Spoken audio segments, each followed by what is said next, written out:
Hey guys नमस्कार, आप लोगों का टॉप 10 क्लासेस के प्यारे से यूट्यूब पे स्वागत है। गाइस आज की क्लास में हम लोग बात करने वाले कक्षा 12 की भौतिक विज्ञान की।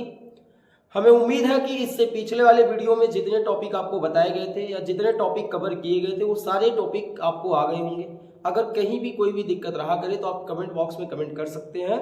प्यारे बच्चों, आज की क्लास हमारी बहुत ही बेहतरीन रहने वाली है। आज की क्लास में हम लोग सीखेंगे कूलाम के नियम का सदिश रूप।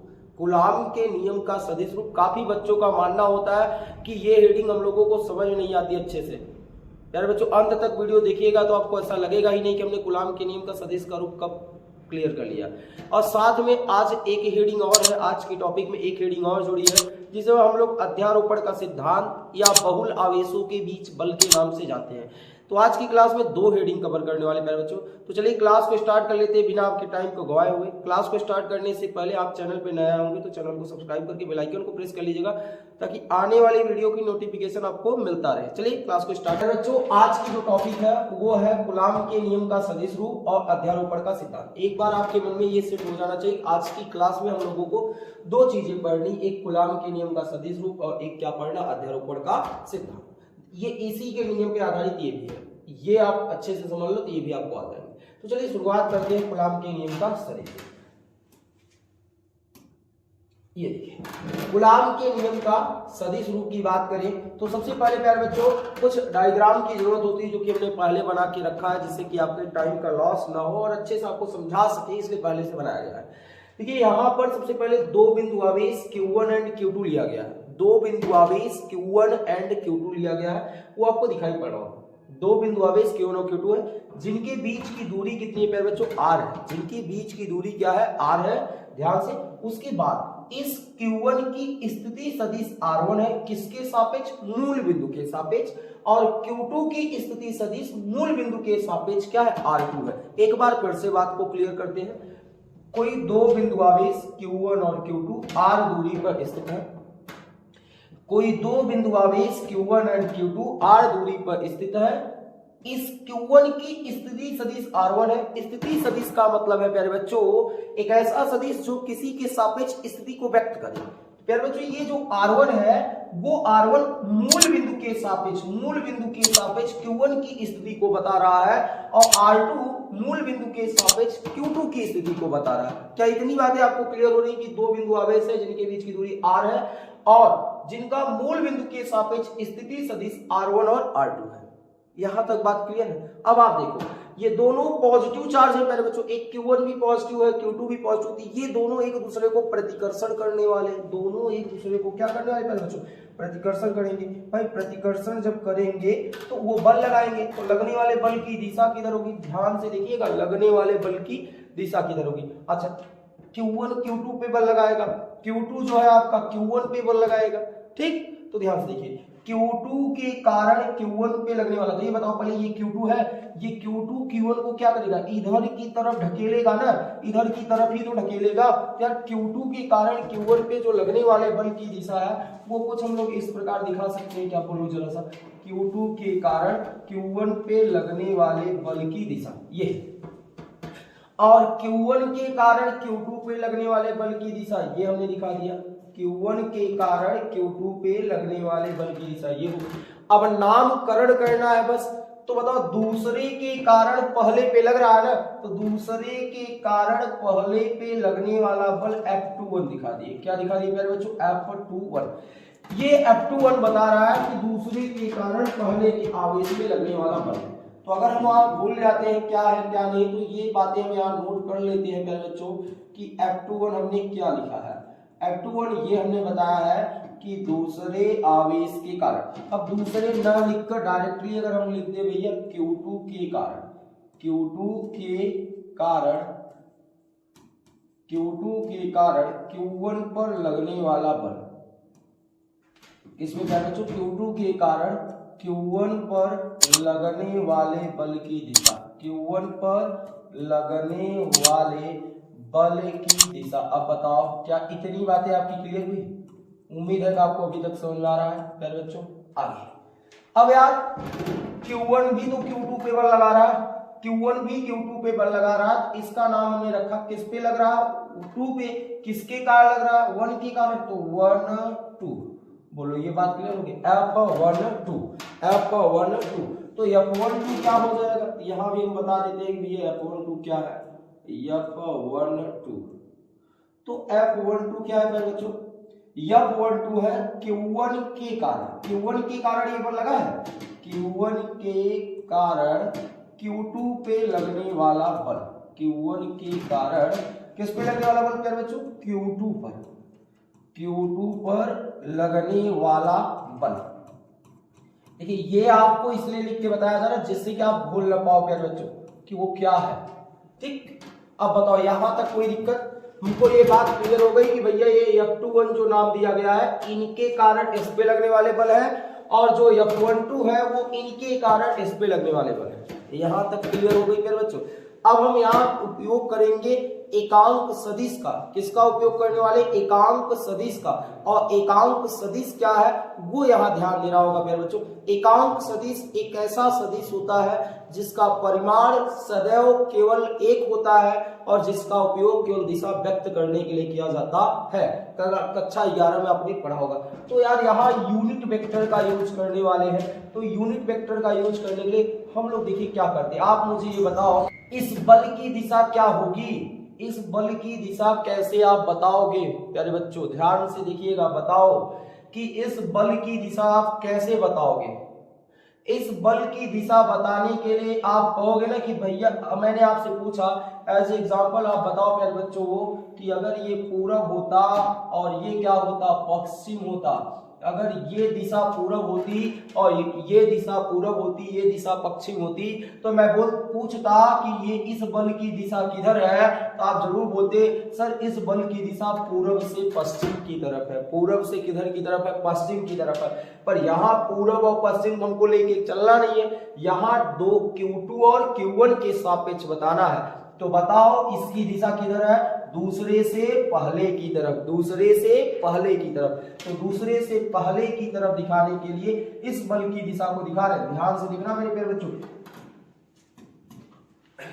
दूसरे से पहले की तरफ, किधर की तरफ, दूसरे से पहले की तरफ इसकी दिशा है, इसका नाम लिख दो R21। क्या प्यारे बच्चों, R21। ये R21 क्या बता रहा है, इसकी दिशा को बता रहा है, R21 इसकी दिशा को बता रहा। अब बताओ इसकी दिशा क्या हो जाएगी, इसकी दिशा हो जाएगी, हमने कहा था ना जब इसकी दिशा पूरब से पश्चिम है इसकी दिशा पश्चिम से पूरब होगी, तो यार इसकी दिशा होगी इधर से Q1 से Q2 की तरफ, Q1 से किधर की तरफ, Q2 की तरफ। अब बताओ Q1 से Q2 की तरफ मतलब प्यारे बच्चों R12 का क्या, R12 का क्या ये बातें आपकी क्लियर हो गई। अब आप बताओ मुझे R12 और R21 क्या है, तो ये चीज भी लिख दे रहा हूं, अगर आपको दिक्कतें हैं तो ये चीजें भी लिख दिया जा रहा है प्यारे बच्चों कि R12 हमने क्या लिखा है बताओ, R12 एक यूनिट वेक्टर है, एकांक सदिश है। ये R12 किसकी दिशा को बता रहा है, R12 किसकी दिशा को बता रहा है बताइए, F12 की दिशा को। तो लिखेंगे Q1 के कारण Q2 पे लगने वाले बल की दिशा को बता रहा है, तो या तो डायरेक्टली लिख दे कि R12 जो है वो F12 की दिशा को बता रहा है, F12 की दिशा को बता रहा है, और जो R21 है, R21 किसकी दिशा को बता रहा है प्यारे बच्चों, F21 की दिशा, F21 की दिशा।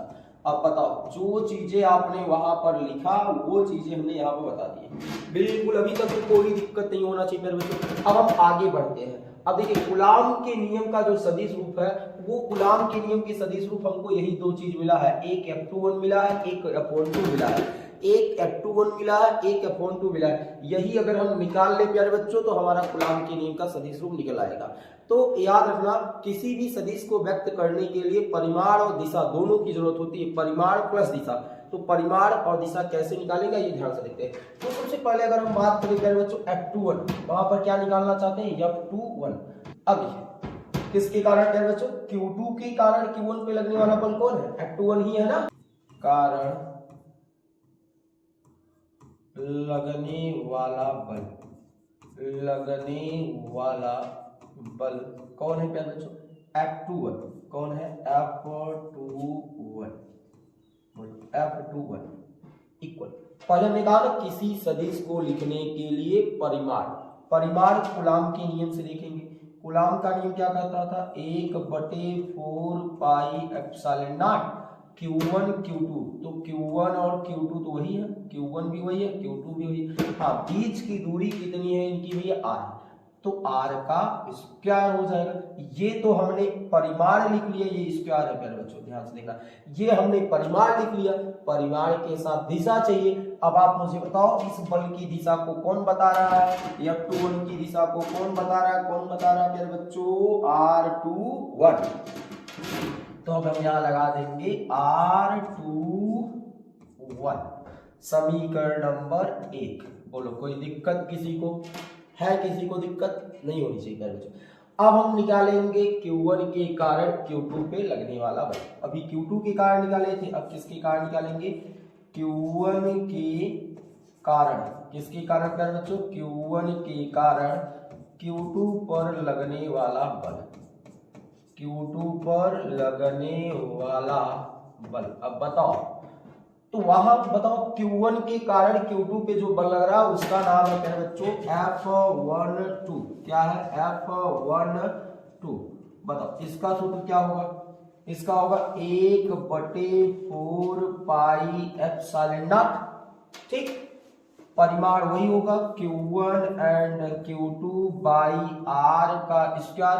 अब ये आपने परिमाण लिखा, अभी दिशा नहीं लिखा। बताओ पहले इस बल की दिशा को कौन बता रहा है? देखो R12, तो इस बल की दिशा को बता रहा R12 का कैप, समीकरण नंबर 2। इस प्रकार प्यारे बच्चों जो कूलाम के नियम का सदिश रूप है वो यहाँ पर कंप्लीट हो जाता है। यही तो है कूलाम के नियम का सदिश रूप, चाहे आप F21 की बात कर लो, चाहे F12 की बात कर लो, यही कूलाम के नियम का सदिश रूप है। सदिश रूप का मतलब है कि जो कूलाम के नियम का आपने परिमाण निकाला था उसकी दिशा क्या होगी, तो परिमाण और दिशा के रूप में आ गए प्यारे बच्चों। एक बार हम फिर से आपको समझा देना चाहते हैं कि कहीं पर कोई दिक्कतें ना आए, क्योंकि ये हेडिंग सभी बच्चों के लिए होता है, काफी टफ है।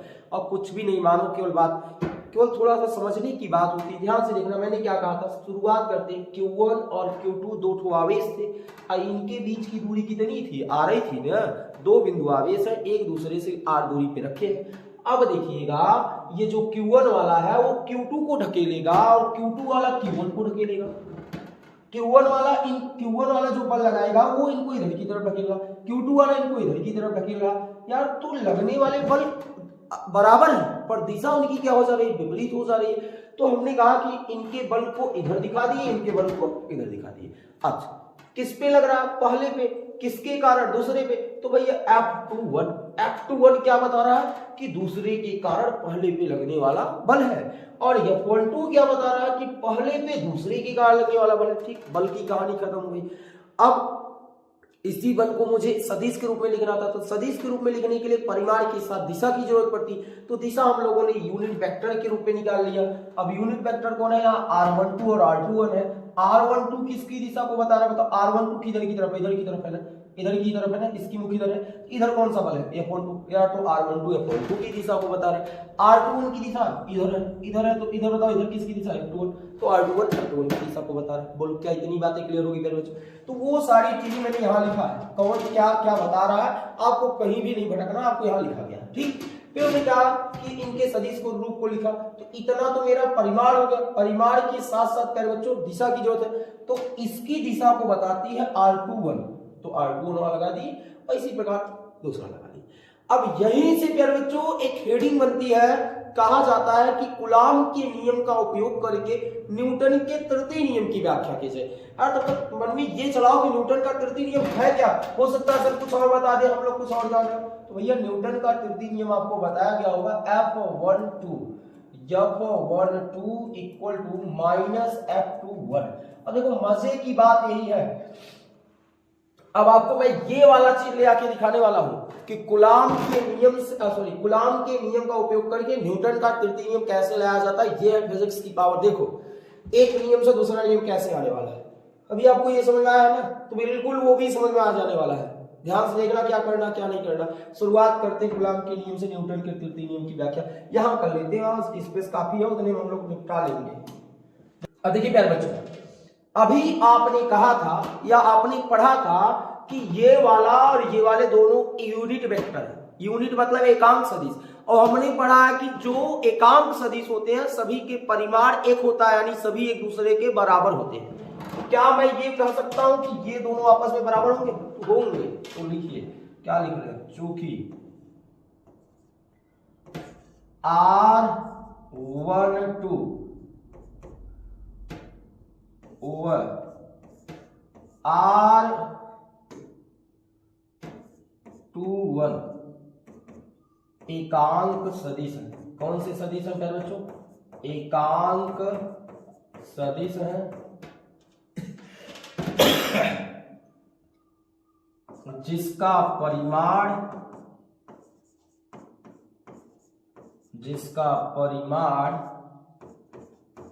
आपस में बराबर होगा। आपस में क्या होगा प्यारे बच्चों? बराबर होगा। अब जब ये आपस में प्यारे बच्चों बराबर होगा तो क्या हम लिख सकते हैं R12 इक्वल टू R21। ये दोनों एकांक सदिश हैं, इसलिए दोनों के परिमाण बराबर हैं, इसलिए दोनों एक दूसरे के क्या होंगे? बराबर होंगे। इनका भी मान एक होगा, इनका भी मान एक होगा, तो दोनों आपस में बराबर नहीं होंगे, दोनों बराबर होंगे। अच्छा ये बताओ यार, बराबर तो है पर दिशा एक दूसरे के विपरीत है। ये वाला इधर जा रहा है, ये वाला इधर जा रहा है, तो दोनों जब एक दूसरे के विपरीत है, दिशा जब एक दूसरे के विपरीत है, तो हम लोग एक माइनस का सिंबल यूज कर लेंगे। माइनस सिंबल बताता है ना कि विपरीत दिशा को। तो प्यारे बच्चों हम लोग यहां लगा लिए माइनस। माइनस यहाँ क्या बता रहा है? माइनस ये बता रहा है कि ये आपका धनात्मक होगा तो ये हमारा ऋणात्मक होगा, यानी ये एक दूसरे के अपोजिट डायरेक्शन को बता रहा है। क्या यहां तक क्लियर है? R12 R21 के बराबर है, माइनस इसलिए लगा क्योंकि वो एक दूसरे के विपरीत है। अब आप बताओ, यहां जहां R12 है, क्या मैं R12 के स्थान पे ये वैल्यू पुट कर दूं? पुट कर तो क्या लिखेंगे? R12 का मान समीकरण 2 में रखने पर। चलो बच्चों यहां लिख लेते हैं, क्या लिखते हैं देखो, R12 का मान समीकरण 1 में रखने पर। समीकरण 1 में रखने पर तो क्या बच्चों समीकरण 1 है क्या? समीकरण 1 क्या? समीकरण 2। समीकरण 2 ठीक, तो समीकरण 2 यही है ना। इसी के स्थान पे हमको ये चीज रखना -R2। देखो क्या मिलता है, क्या मिल रहा है मेरे बच्चों? F12 equal to 1/4 pi epsilon naught Q1 Q2 by R square ही है। जहां R12 है इसी के स्थान पे मुझे ये वाली वैल्यू पुट करनी है। देखो क्या आ जाएगा, R21 का क्या, ये हमारा माइनस यहाँ आ गया। ठीक, बात यहां तक क्लियर होगी? बिल्कुल बोलना, कोई दिक्कत नहीं होना चाहिए आपको। अब बताओ मुझे, केवल आप जो मैं अंडरलाइन कर रहा हूं उसे ध्यान से देखना। आपको आपका यहां से यहां तक था, ऐसे ऐसे। ठीक, अब देखो ये चीज हमारा किसके बराबर बता रहा है? F21 मिला, सारी की सारी चीजें मिल रही है F21 समीकरण 1। तो क्या ये वैल्यू यहां रखा जा सकता है? तो जब ये वैल्यू आप रखोगे तो क्या पाओगे? देखो क्या मिला, यहां आपका मिला है F12 और यहां मिल गया माइनस आगे लगा है, वहां मिल गया प्यारे बच्चों F21। तो बताओ क्या आपको कुछ याद रहा है? हम मॉड अगर लगा दें, आप मुझे ये बताओ क्या कुछ याद आ रहा है? यही तो सर ने भी बात किया था, यही तो न्यूटन का तृतीय नियम है। यही चीज न्यूटन का तृतीय नियम है बच्चों, कुछ भी नहीं चल रहा यार। जब एग्जाम में पूछा जाता है कूलॉम के नियम के आधार पर न्यूटन की तृतीय नियम की व्याख्या, काफी बच्चे छोड़ के आ जाते हैं, अरे ये तो आया, ये तो हमने पढ़ा नहीं। बिल्कुल आसान है, कुछ भी नहीं करना। क्या करना है, केवल यहाँ ध्यान देना है कूलॉम के नियम के सदिश रूप में R12 और R21 जो यूज किए जाते हैं वो यूनिट वेक्टर होते हैं, तो आपस में बराबर होंगे। बराबर होंगे, दिशा विपरीत होगी, एक में माइनस लगा दो, एक में प्लस कर दो। ठीक, वही वैल्यू उठा के किसी एक समीकरण पुट कर दो, देखोगे न्यूटन का तृतीय नियम आपके सामने आ जाएगा। तो ये रहा न्यूटन का तृतीय नियम, ये रहा कूलॉम के नियम का सदिश रूप। आई होप कि अभी तक की जो टॉपिक है वो आपको समझ आई होगी। अगर कहीं पर कोई दिक्कत हो तो कमेंट बॉक्स में कमेंट जरूर कीजिएगा। अब हम चल रहे हैं नेक्स्ट टॉपिक, और आज की क्लास की लास्ट टॉपिक की अध्ययन करेंगे। तो कौन सी टॉपिक थी प्यारे बच्चों, एक बार बताइएगा। अध्यारोपण का सिद्धांत या बहुल आवेशों के बीच बल। बच्चों जो हमारी नेक्स्ट हेडिंग है वो हेडिंग क्या है, अध्यारोपण का सिद्धांत या बहुल आवेशों के बीच बल। दोनों नाम से जाना जाता है, चाहे हम अध्यारोपण का सिद्धांत के, चाहे इन्हें बहुल आवेशों के बीच बल के। बहुल आवेशों के बीच का बल का मतलब समझ रहे हैं, बहुत सारे आवेशों का मिला हुआ कोई निकाय हो, मतलब ऐसा कोई निकाय है जो कि बहुत सारे आवेशों से मिलकर बना है और उसके बीच कोई एक आवेश रख दिया जाए, उस पर कितना बल लगेगा वही चीज हमको बताना है। ठीक है बच्चों, ध्यान से, बिल्कुल आसान है, जरा सा भी नहीं दिक्कत है। पहले बताओ हम क्या करें कि मान लेते हैं कि माना हमारे पास कोई ऐसा निकाय है, ध्यान से, माना हमारे पास कोई एक ऐसा निकाय है, ऐसे कुछ, ठीक, ये कोई निकाय है ना। अब यहां पर ये कई आवेशों से मिलकर बना है, वो कई आवेश ऐसे हो गए, तो जैसे इमेजिन कर लो, यहां कोई एक आवेश कौन हो गया, Q1 हो गया, यहां कोई एक आवेश कौन हो गया, Q2 हो गया, यहां कोई एक आवेश कौन हो गया, Q3 हो गया, ठीक, और यहां कोई एक आवेश Q4 हो गया। ऐसे डॉट डॉट करके हमने कह लिया कि यहाँ कोई एक आवेश कौन है, Q1 है। तो ये माना कोई जो निकाय है वो n आवेशों से मिलकर बना है, n आवेशों से मिलकर बना है और इसके बीच में एक आवेश रख दिया जाता है। इसके बीच में क्या रख दिया जाता है, एक आवेश रख दिया जाता है, ध्यान से। अब ये सारे लोग मिलकर इस पे बल लगाएंगे, यही चीज करा, बहुल आवेशों के बीच लगने वाला बल, मतलब बहुत सारे आवेशों के बीच में ये अकेला एक आवेश क्यों रखा है। जिस प्रकार मेरे प्यारे बच्चों अभिमन्यु कौरवों के बीच में अकेले थे और लोगों ने मिलकर अभिमन्यु को मारा था प्यारे बच्चों, उसी प्रकार ये हेडिंग है कि जिस वहां पर अभिमन्यु, ये इसको अभिमन्यु मान लो और इसके चारों तरफ ये कोई आवेश है, ये इतने आवेशों से मिलकर बना हुआ है। अब ये सारे लोग इस पे बल लगाना स्टार्ट करेंगे। अब बल लगाएंगे तो कितना बल लगेगा वही हमको यहाँ पर बताना है प्यारे बच्चों। तो यार अगर इनको मूल बिंदु के सापेक्ष इसकी दूरियां निकालनी हुई तो क्या होगी, तो ये जो Q1 वाला है वो इस पे बल लगाएगा, ध्यान से, ये Q1 वाला इस पे बल लगाएगा, तो Q1 वाले के द्वारा इस पे लगने वाले बल की दिशा ये होगी, Q1 के कारण लगने वाले बल की दिशा F1 होगी, ठीक, ध्यान से समझना, F1। उसके बाद अगर हम बात करें Q2 वाला, तो भैया Q2 वाला भी इस पे बल लगाएगा। भाई Q2 वाला जो बल लगाएगा, Q2 के कारण लगने वाले बल की दिशा मान लेते हैं इधर की तरफ, जिसका नाम हमने रख दिया F2। अब जो ये Q3 वाला है, Q3 वाला भी इस पे बल लगाएगा, भाई वो भी बल लगा रहा, तो Q3 के कारण लगने वाले बल की दिशा का नाम हमने रख दिया F3। क्या नाम दे दिया, F3। बोलो, Q3 के कारण लगने वाले बल की दिशा हुई F3, Q2 के कारण F2, Q1 के कारण F1। सेम अगर हम बात करें प्यारे बच्चों तो Q4 भी इस पे बल लगाएगा, तो Q4 के कारण इस पे लगने वाले बल की दिशा क्या होगी बताओ। Q4 के कारण लगने वाले बल की दिशा हमने नाम दे दिया ये Q4 वाला बल लगा रहा है इसमें, ठीक, इसका नाम हमने रखा F4।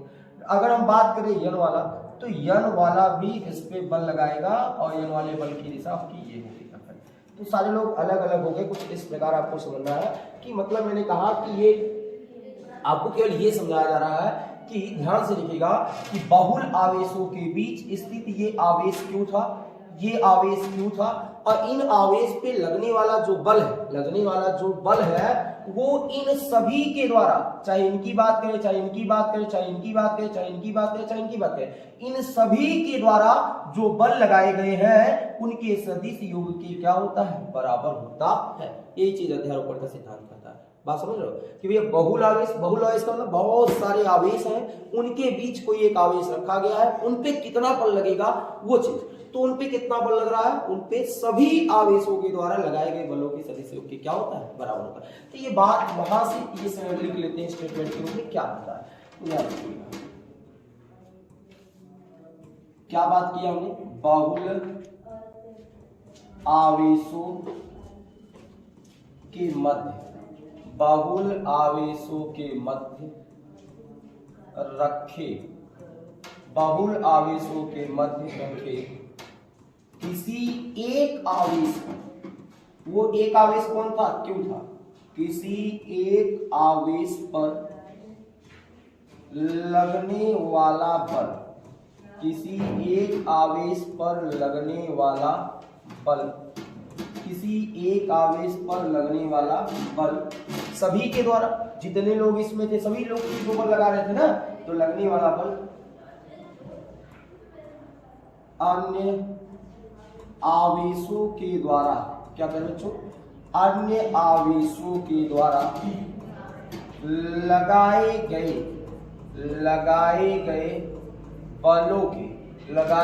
बलों के सदिश योग के क्या होता है, बराबर होता है। लगाए गए बलों के सदिश योग के बराबर होता है। सदिश योग के क्या होता है, बराबर होता। अब आप देखो ये इनकी सिद्धांत। अब हम अगर बात करें तो इस पे जो लगने वाला बल था, कुल बल को हमने F से बता रहे हैं। कुल बल को किससे बता रहे हैं, F से बता रहे हैं। किससे, तो इस पे जो कुल लगने वाला बल F, अब वो बोल रहा कि भैया किसी एक आवेश पे लगने वाला बल अन्य के द्वारा लगाए गए। तो Q1 के कारण जो बल लग रहा था उसका नाम आपने F1 दिया था, याद आया कुछ? हाँ। और Q2 के कारण जो बल लग रहा था उसका नाम हमने F2 दिया था। Q3 के कारण जो बल लग रहा था उनका नाम हमने F3 दिया था। डॉट डॉट डॉट डॉट करके ये Fn भी आया था इस प्रकार। तो ये तैयार होता है अध्यारोपण का सिद्धांत, या हम कहते बहुल आवेशों के बीच बल। इस प्रकार आपका ये तैयार होता है। ठीक, उम्मीद है कि आपको आज की क्लास में जो भी चीजें बताई गई है वो सारी चीजें आपको समझ में आया होगा। अगर कहीं पर भी कोई भी डाउट रह गया होगा तो प्यारा सा कमेंट जरूर करिएगा। मिलते हैं आपको नेक्स्ट वीडियो में एक नई टॉपिक के साथ। तब तक के लिए आप वीडियो देखिए, एंजॉय कीजिए। Thank you all dear student. जय हिंद, जय भारत।